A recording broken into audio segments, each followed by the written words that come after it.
Hello, and thank you for watching and listening in advance today. My name is Tanerra. I am a 44-year-old mother, wife, as well as a certified pediatric registered nurse and CPR instructor.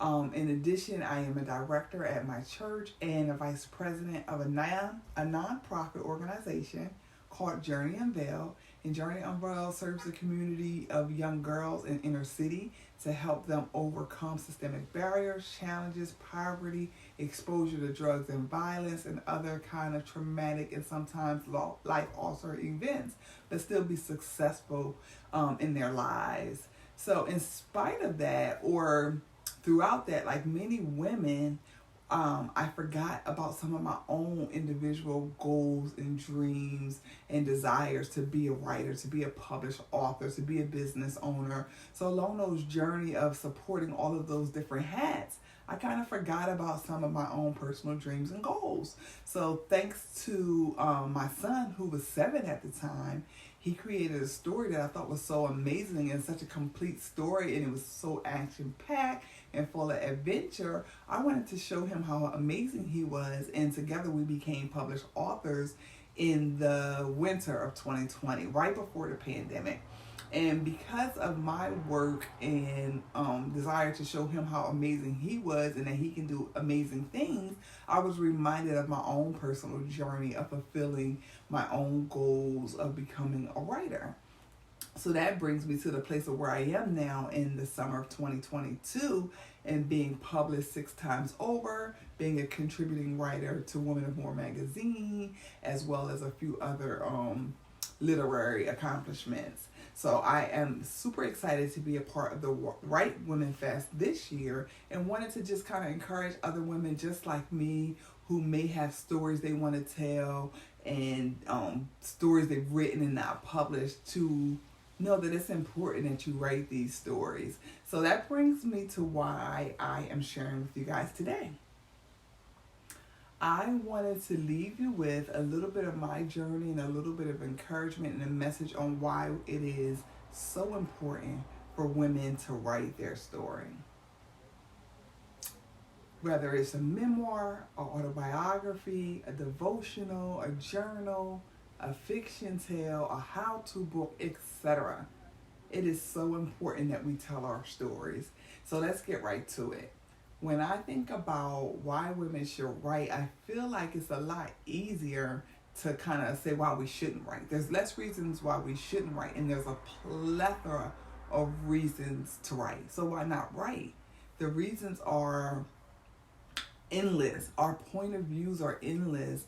But I'm going to share a little bit about my story and why I decided to write the stories that I wrote, and hope that it inspires you and tugs at some of your own personal journey and why it's important that we share those.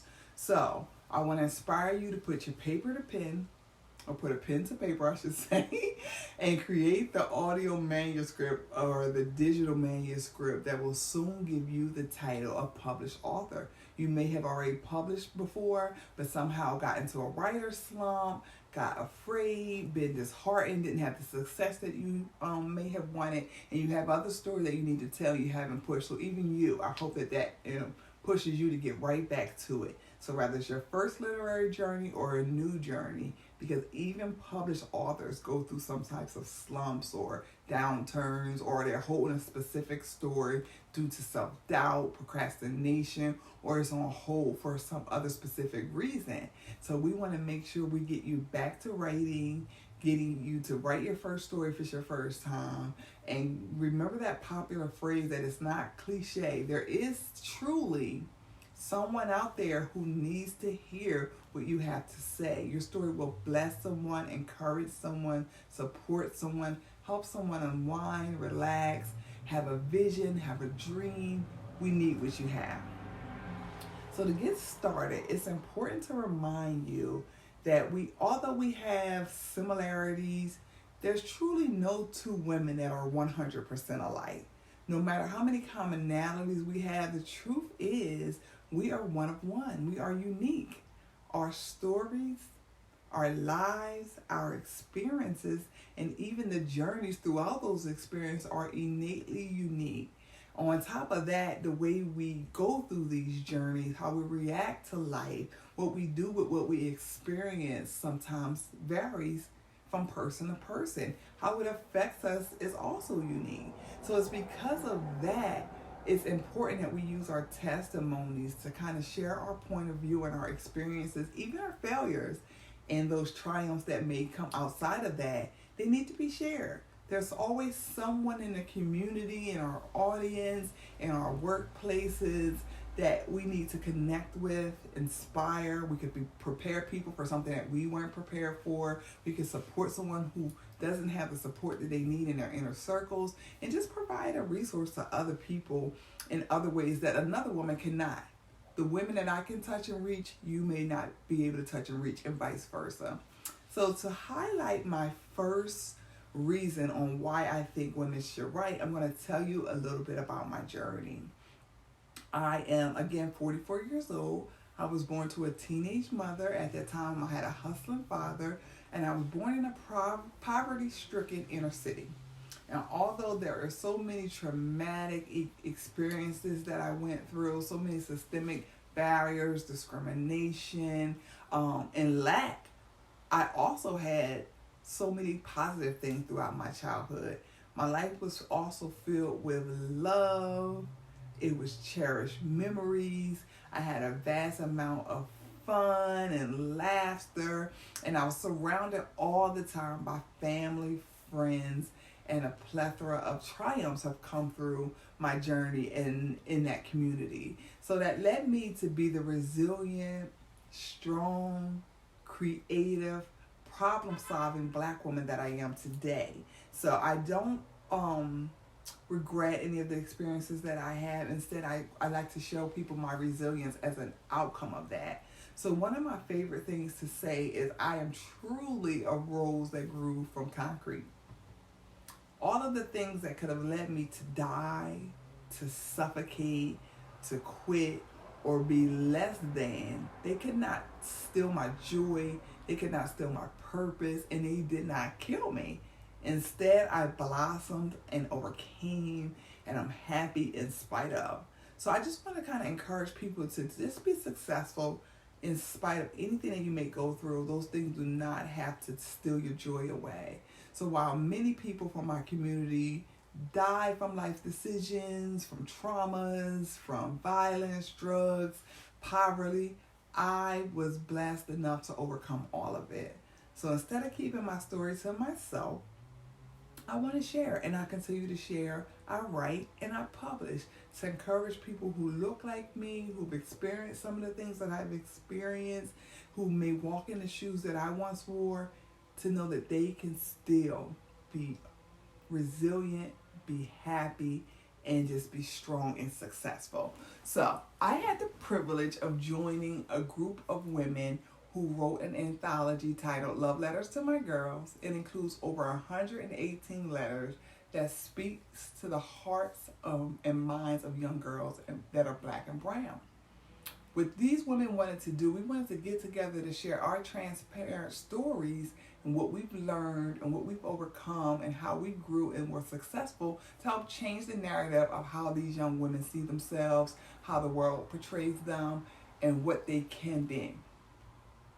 This book also seeks to change the minds of how non-Black women and men see Black women.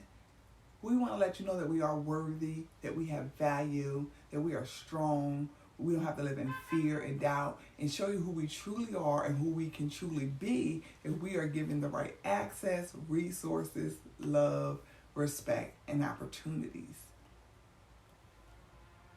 Love Letters to My Girls is available via The Amazing Corner and also Amazon, and it's something that will truly speaks to the heart of any reader who opens its pages. So what does that mean to you? It means that your life matters and your story needs to be told. It needs to be written, it needs to be published, and it needs to be shared. That way to connect with as many people as possible whose hearts and minds need to know about your experiences, how you overcome, and how you were able to reverse these different journeys. The lives and people who have similar situations, feelings, and trauma as you, They're waiting for someone just like you to encourage them and put your heart on paper to connect with them and hear what you have to say. Someone is waiting to be inspired by you. Someone needs to read from your writing style, in your genre, and your tone.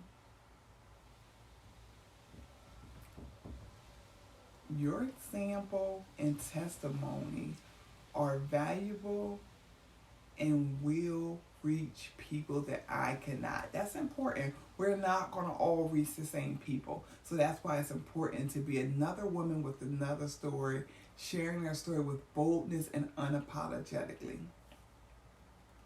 Reason number 2 why women should write. Are you ready for this? Although there is tons of literature out there, it remains to be many, many gaps in literature that we need to fill. We have a calling on our lives to fulfill a purpose that people are sometimes experiencing things and they feel like they need help, they need information, they need resources. And I've once been in that situation where I didn't have the information that I needed, I didn't have the resources, there weren't any books or research on what I was looking for, and I knew that there wasn't any. So I've had those experiences, and I know that many of you have had similar experience and felt alone and didn't know anybody who's going through what you've gone through and couldn't relate. Have you ever looked for a book, a manual, or an article related to what you were experiencing and found out it wasn't there, or the literature was little to none? That's another reason why we need to write. There's not enough content in so many different genres, areas, topics that we need to support. So that's one of my experiences. I am a woman who suffered from infertility, and as a woman, I needed to read some information when I was diagnosed with infertility, and I was looking for support and documentation, research, and books. So bear with me a little bit as I share that testimony.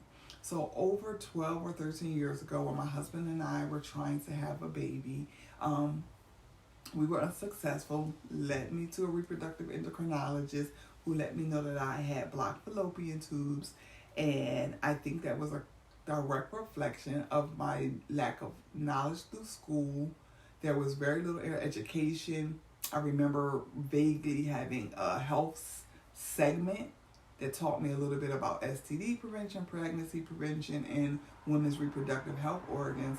However, it did nothing to impact me on knowing my value, knowing my worth, knowing how to preserve my fertility. I even recall older family members when I was a teenager telling me, hey, if you ever needed support and you ever learned that you were pregnant and you wanted to get out of it, I'll help you. I remember my mother, who was a very present mother, supportive mother, easy to talk to, saying, I know whenever you're ready to have sex, I know you'll come to me, right? And I would reply, right, but I never did it. It was just some things that teens just don't go to their parents about. And I even remember my father, who was the cool dad, being open and available for me to talk to. I just did not talk to them. And I became pregnant as a teenager, 17 to be exact, scared, alone. And I made some decisions back then that led to what I believe led to my infertility.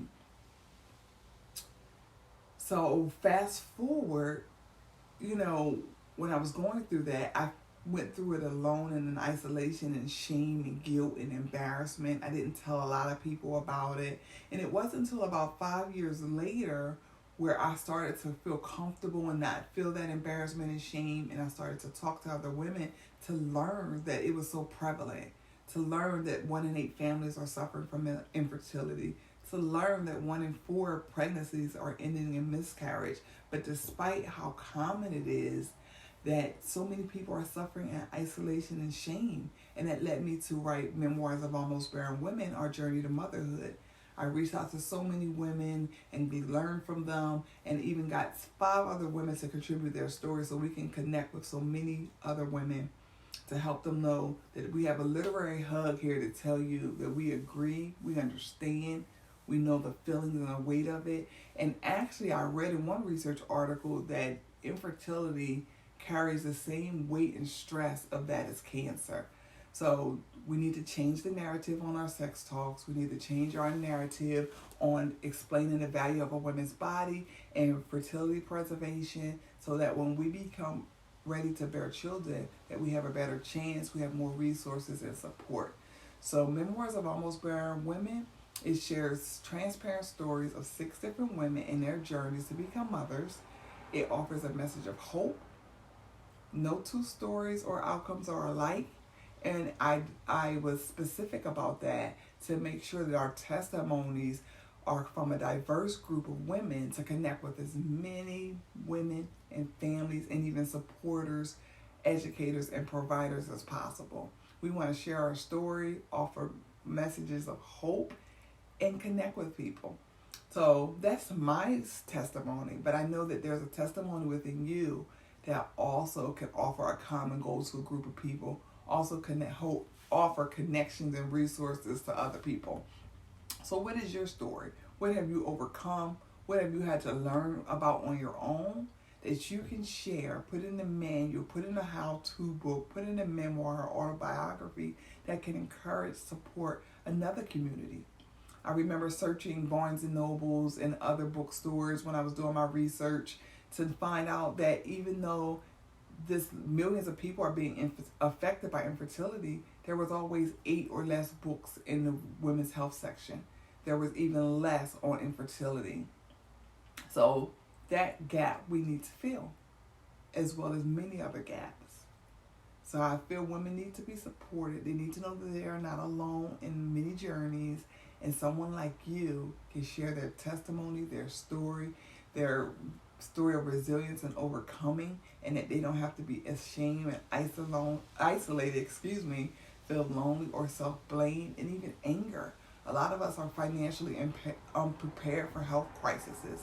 So if you can support them through your journey and put into literature, it would be an amazing story. So stories like mine and millions of other families need to be supported, and one way we can do that is by providing literature on those different areas and getting published and then getting your word out there. So when looking for content and books on literature and you feel like there's not enough, there you are. You found your area to write in. So if you are looking for a different bookstore and you're looking for a specific book, make sure you're sharing that with the book buyers and the managers so they know what kind of content that we're looking for, what is missing, and what gaps that they can fill.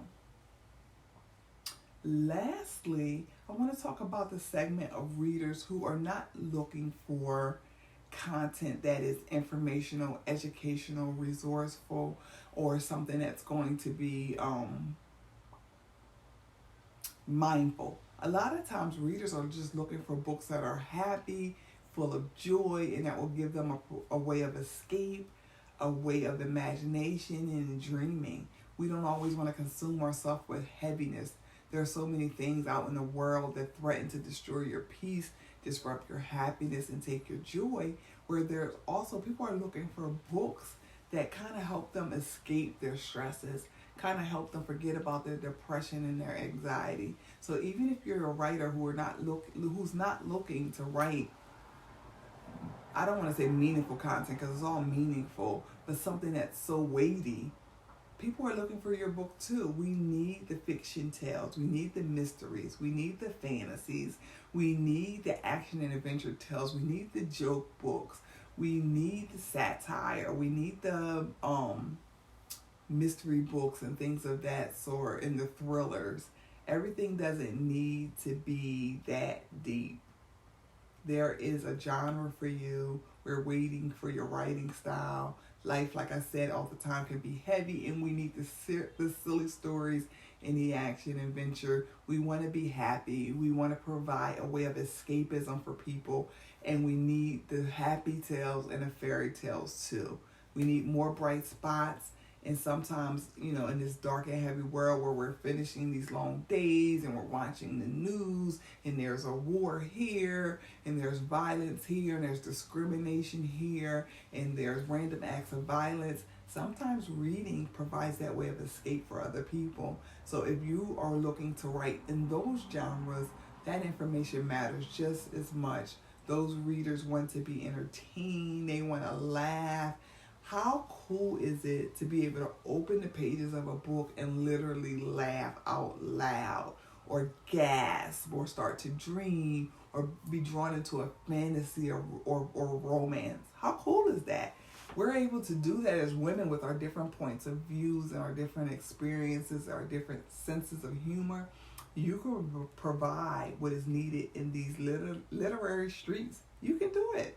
We want to encourage you.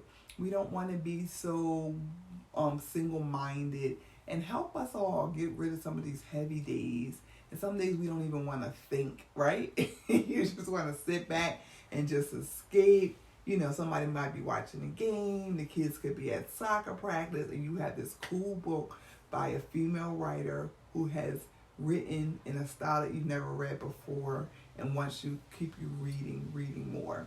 We want to be able to turn off devices, turn off our TVs, sit by the pool and read, go on a cruise and read. So women, write your heart out with boldness and pure intentions. The craziest thing that you can do is get bans. And right now, banned books are all the rage. They're getting so much popularity, so much support in private bookstores, TV shows, interviews. Banned books are getting more support and popularity than ever. So don't censor yourself. These books are getting more pushed than ever. So I thank you for watching. I'm going to list a few more highlights of why it's important in the clips to follow. So I hope that I encouraged you. I try not to be too boring and too scripted, but I just wanted to share a little bit about why I write, and hope that it gets you to thinking about why you once wanted to write, or why you wrote your manuscript but haven't published it. If you need a little bit of help, inspiration, or mentor, reach out. I can be found at contact@theamazingcorner.com, through social media. My handle is also The Amazing Corner, and you can also find me at theamazingcorner.com to visit my website or check out any of our books or book an author showcase. So that's why I'm happy to share some of the crazy things that I've done. Again, I talked a little bit in the beginning about how I partnered with my then 7-year-old son, he's now 7, to write an amazing tale called The Amazing Wet-Head's First Adventure, the jewelry store heist. He created that just out of his 7-year-old imagination, and it's been all the rave in our local communities and schools, and it's meant to inspire young girls and boys to be their amazing selves. They don't have to wait till they're adults to do things amazing. They don't have to do things that are similar to their friends and family or what seem to be popular in their community, but we all have something amazingly unique within ourselves, and we can share those with the world and help to inspire other people. So I hope to see you soon somewhere in these literary streets, some bookstores, some writing fest, and let's connect. Let me know that you saw my video, and if it was helpful, and give me any kind of positive feedback that you have to offer. And I encourage you to do something with that manuscript or that thought or the idea you have. I encourage all things lit. Again, you can contact me at theamazingcorner.com or via my social media under The Amazing Corner. So be amazing, be well.